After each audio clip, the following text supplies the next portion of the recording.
कहानी की शुरुआत में एक लड़के को दिखाया जाता है जो अपने भाई को ढूंढता हुआ एक पार्टी में आता है, और जब वो अपने भाई के पास जाता है तो देखता है कि उसके भाई के शरीर में बहुत सारे निशान हैं जो कि जख्मों के हैं। साथ ही वो अपने पिता के बारे में अजीब अजीब सी बातें कर रहा होता है। उसका भाई ये सुनकर डर जाता है क्योंकि उसके पिता की मृत्यु को कई साल हो चुके हैं। वो अपने भाई को लेकर नीचे आता है, लेकिन तभी उसका छोटा भाई उसके ऊपर हमला करके उसे जख्मी कर देता है। साथ ही वो अपने आप को भी खत्म कर देता है। वहीं दूसरी तरफ हमें मिया नाम की 17 साल की लड़की को दिखाया जाता है जिसकी मॉम की मृत्यु हो चुकी है और अब वो अपने रिलेटिव्स के घर पर रहती है। मिया के अपने पिता के साथ संबंध बहुत अच्छे नहीं है, उसके अपने पिता से नहीं बनती। तभी मिया को उसकी दोस्त जेड के भाई का कॉल आता है। वो कहता है कि जेड मुझे आज पिक करने के लिए नहीं आई, क्या तुम मुझे पिक करने के लिए आ सकती हो? मिया उसे पिक करने जाती है और जब ये दोनों ड्राइव करके वापस आ रहे होते हैं तभी इनकी कार के सामने एक जख्मी कैंगरू आ जाता है। या उसे नुकसान नहीं पहुंचाना चाहती, इसीलिए वो अपनी कार साइड से निकालकर जेड के घर पहुंच जाती है, जहाँ पर जेड अपने दोस्त के साथ होती है जो कभी मिया का भी दोस्त था। और अब जेड और मिया आपस में बात करना शुरू कर देते हैं। मिया जेड को एक वीडियो दिखाती है जिसमें एक लड़की की आंखें काली और बड़ी हो गई थी। वो बताती है कि इसके ऊपर शैतान का साया है। अब यहाँ पर इनके और भी दोस्त आ जाते हैं जो सब यहाँ पर पार्टी करने के लिए आए हैं। ये डिसाइड करते हैं कि ये गेम खेलेंगे। मिया कहती है कि सबसे पहले मैं इस गेम को खेलूंगी। ये टेबल के ऊपर कैंडल जलाते हैं, साथ ही वहाँ पर एक हाथ रख देते हैं। मिया को कहा जाता है कि तुम्हें इस हाथ से हैंडशेक करना है और सिर्फ कहना है टॉक टू मी। दरअसल इस गेम का नाम भी टॉक टू मी होता है। मिया ऐसे ही करती है और जैसे ही वो टॉक टू मी बोलती है उसके सामने अजीब सा एक बूढ़ा आदमी आकर खड़ा हो जाता है, जिसे देखकर वो डर जाती है और अपना हाथ उस आर्टिफिशियल हाथ से अलग कर देती है। वो आदमी सामने से गायब हो जाता है। मिया के सभी दोस्तों को ये देखकर बहुत मजा आता है। वो मिया को एक बार फिर से ऐसा करने के लिए कहते हैं। हालांकि मिया ऐसा नहीं करना चाहती, लेकिन अपने दोस्तों के कहने पर उसे करना पड़ता है और इस बार वो उस हाथ से हाथ मिलाने के बाद कहती है आई लेट यू इन, यानी कि मैं तुम्हें अंदर आने की इजाजत देती हूँ। जिसके बाद उसकी आई बॉल्स बहुत बड़ी हो जाती जो पूरी काली होती है। वो जेड के भाई को ध्यान से देखती है और कहती है कि जो तुम्हारे पीछे खड़ा है वो तुम्हें बहुत पसंद करता है। ये सुनकर जेड का भाई डर जाता है क्योंकि उसके पीछे उस वक्त कोई नहीं होता। यह जोर जोर से चिल्ला चिल्ला कर उसे कहती है कि तुम यहाँ से भाग जाओ। ये देखकर सब डर जाते हैं। 90 सेकंड्स पूरे हो चुके हैं। वो मिया के हाथ से उस आर्टिफिशियल हाथ को अलग करने की कोशिश करते हैं, लेकिन वो इतनी आसानी से अलग नहीं होता।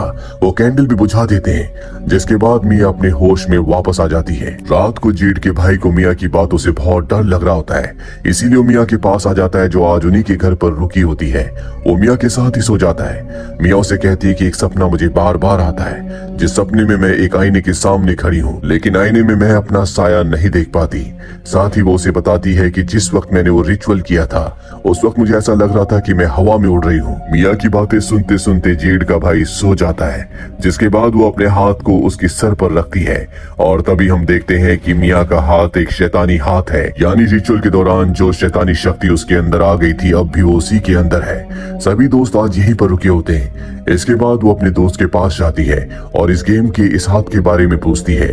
उसका दोस्त कहता है कि मुझे इस गेम के इस हाथ के बारे में ज्यादा नहीं पता। अब एक एक करके सभी दोस्त इस गेम को खेलते हैं और साथ ही वीडियो बनाते हैं। इस गेम में इन सबको बहुत मजा आ रहा होता है। जेड का भाई भी यहाँ पर आ गया होता है। जेड के अलावा हर किसी ने गेम खेली होती है और अब जेड का भाई भी इस गेम को खेलना चाहता है, लेकिन जेड मना कर देती है और वहां से चली जाती है। इसके बाद मिया कहती है कि तुम इस गेम को खेल सकते हो।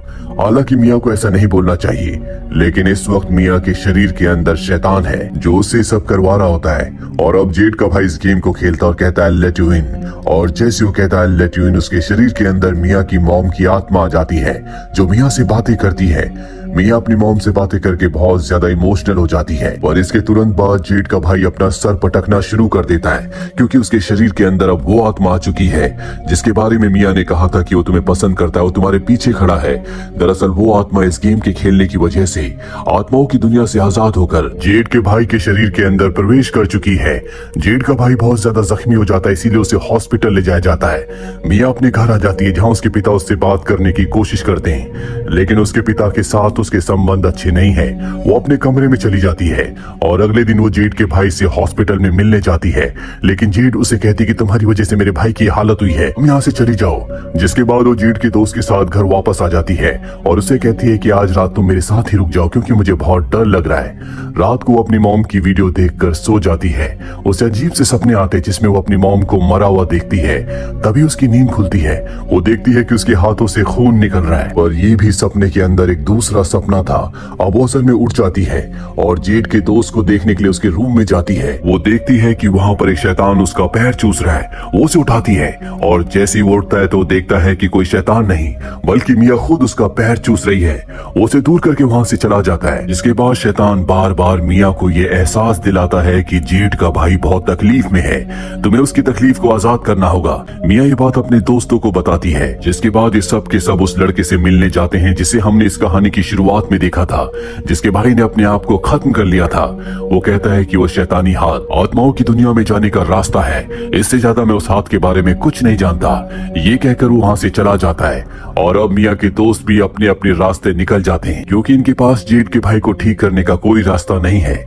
लेकिन मिया और जेड का दोस्त दोनों की दोनों हॉस्पिटल आते हैं, जहाँ पर ये देखते हैं कि उसके भाई की तबीयत बहुत ज्यादा खराब है। अगर जल्दी कुछ नहीं किया गया तो उसकी जान चली जाएगी। अभी याद करने की कोशिश करते हैं कि उस दिन रिचुअल के दौरान शायद इन्होंने कोई गलती की थी, और जब ये उस दिन को पूरी तरह से याद करते हैं तो इन्हें याद आता है कि जब जेड का भाई अपना सर पटक रहा था तो उसे संभालने के चलते ये कैंडल को बुझाना भूल गए थे, जो कि गेम को खत्म करने का एक तरीका है, जिस वजह से शैतान अपनी दुनिया से हमारी दुनिया में आ गया। ये एक बार फिर से उस गेम को खेलने का फैसला करते हैं, इसीलिए उस शैतानी हाथ को ये जेड के भाई के हाथ से मिलाते हैं।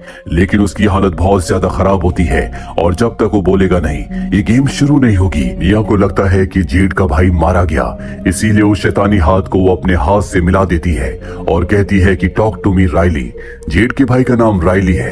वो कहना चाहती है कि राइली तुम मुझसे बात करो, क्योंकि उसे लगता है कि वो आत्माओं की दुनिया में है। लेकिन तभी उसके सामने एक छोटी बच्ची आ जाती है जो उसे कहती है कि आई लेट यू इन, जिसके बाद वो आत्माओं की दुनिया में चली जाती है, जहाँ पर मिया देखती है कि जेड के भाई की आत्मा को वहाँ पर शैतान ने जकड़ रखा है। उसके चारों तरफ बहुत सारे शैतान होते हैं। वो बहुत ज्यादा डर जाती है, इसीलिए अपनी दुनिया में वापस आ जाती है। और जब वो अपने घर आती है तो देखती है कि उसके पिता उसी का इंतजार कर रहे हैं। मिया को एक लेटर दिखाते और कहते हैं कि ये तुम्हारी मॉम का लेटर है। वो मिया को लेटर पढ़कर सुनाते हैं, जिसमें उसकी मॉम ने लिखा होता है कि मैं अब बिल्कुल दर्द में नहीं हूँ, मैं यहाँ पर ठीक हूँ, तुम भी अपना ध्यान रखना। मिया लेटर सुनकर बहुत ज्यादा इमोशनल हो जाती है, अपने पिता के गले लग जाती है और तभी उसे उसकी मॉम की आत्मा दिखती है जो कहती है कि तुम्हारे डैड झूठ बोल रहे हैं। बार बार उसे यही आवाज सुनाई देती है और तभी उसके पिता के अंदर शैतान आ जाता है जो उसके ऊपर हमला कर देता है। वो अपनी जान बचाने के लिए अपने पिता को मार देती है। दरअसल उसके पिता के अंदर कोई शैतान नहीं आया था, ये मिया का एक भ्रम था। वो भूल गई थी कि वो उसके पिता हैं और अब उसने अपने पिता की जान ले ली। जिसके बाद वो जेड को कॉल करती है और बताती है कि मैं बहुत ज्यादा तकलीफ में हूँ, तुम मेरे घर आ जाओ। मिया की आवाज में तकलीफ देखकर जेड अपने आप को रोक नहीं पाती और अपने भाई को हॉस्पिटल में अकेला छोड़कर, जो कि बेहोशी की हालत में है, वो गाड़ी में बैठकर मिया के घर की तरफ निकल पड़ती है। लेकिन हम देखते हैं कि मिया हॉस्पिटल की पार्किंग में है। दरअसल वो चाहती थी कि जेड वहाँ से चली जाए जहाँ पर उसका भाई है, और अब वो जेड के भाई को व्हील चेयर पर लेकर बाहर आ जाती है। दरअसल ये सब मिया नहीं बल्कि उसके अंदर जो शैतान है वो कर रहा है। वहीं हमें जेड को दिखाया जाता है जो मिया के घर के बाहर पहुंचकर मिया को बार बार कॉल करती है, लेकिन वो उसकी कॉल रिसीव नहीं करती। जिसके बाद वो घर के अंदर जाती है। वो देखती है कि जेड के पिता ऑलमोस्ट मारे जा चुके हैं, उनकी हालत बहुत ज्यादा खराब है, वो अपनी जिंदगी की आखिरी सांसें ले रहे हैं। वो समझ जाती है कि ये सब मिया की चाल है। वो अपनी मॉम को कॉल करके मिया के बारे में बताती है और खुद भी हॉस्पिटल आ जाती है। वहीं हमें मिया को दिखाया जाता है जो जेड के भाई को व्हील चेयर पर लाकर सड़क के बीचों बीच खड़ा कर देती है। अब भी वो कुछ होश में है, इसीलिए उसे कुछ समझ नहीं आ रहा होता कि वो जेड के भाई को मारे या नहीं। तभी उसके सामने शैतान आता है जो उसकी मॉम के रूप में होता है और बार बार उसे जेड के भाई को मारने के लिए कह रहा होता है। लेकिन मिया को अब भी इतना होश है कि वो समझ जाती है कि ये गलत है, इसीलिए वो जेड के भाई को गाड़ी के सामने फेंकने की बजाय खुद गाड़ी के सामने आ जाती है, जिससे वो बुरी तरह से जख्मी हो जाती है। जेड मिया को हॉस्पिटल लेकर आती है। मिया की हालत बहुत ज्यादा खराब है। वो जब हॉस्पिटल के कमरे में होती है तो वो मिरर में अपने आप को देखती है, लेकिन सच्चाई तो ये होती है कि उसे मिरर में अपनी परछाई नहीं दिखती, यानी कि उसकी आत्मा अब भी आत्माओं की दुनिया में कैद है। जैसा कि उसने सपने में देखा था कि उसे मिरर में अपनी परछाई नहीं दिख रही, उसका सपना पूरा हो गया है और तभी उसे आत्माओं की दुनिया दिखती है जहाँ पर एक कैंडल जल रही होती होती है। जब वो कैंडल के पास जाती है तो वहाँ पर एक हाथ होता है। वो उस हाथ से हाथ मिलाती है, जिसके तुरंत बाद वो एक पार्टी में पहुंच जाती है जहाँ पर एक लड़का इस गेम को खेल रहा होता है। वो कहता है आई लेट यू इन, यानी कि जिस तरह से मिया और उसके दोस्तों ने इस गेम को खेला था, अब ये सब भी इसी गेम को खेल रहे हैं, जिनके पास एक डिसफिगर्ड हाथ है और ये हाथ और किसी का नहीं, मिया का हाथ है। यानी कि पहले मिया उस तरफ थी, यानी कि इंसानों की दुनिया में, और जिस हाथ से उसने हाथ मिलाया था वो किसी आत्मा का था, और अब मिया खुद वो आत्मा बन चुकी है जो इस रिचुअल करने के बाद, यानी कि उस हाथ से हाथ मिलाने के बाद इंसानों की दुनिया में आकर इंसानों से बातें करेगी। और इसी के साथ ये फिल्म, ये कहानी यहीं पर खत्म हो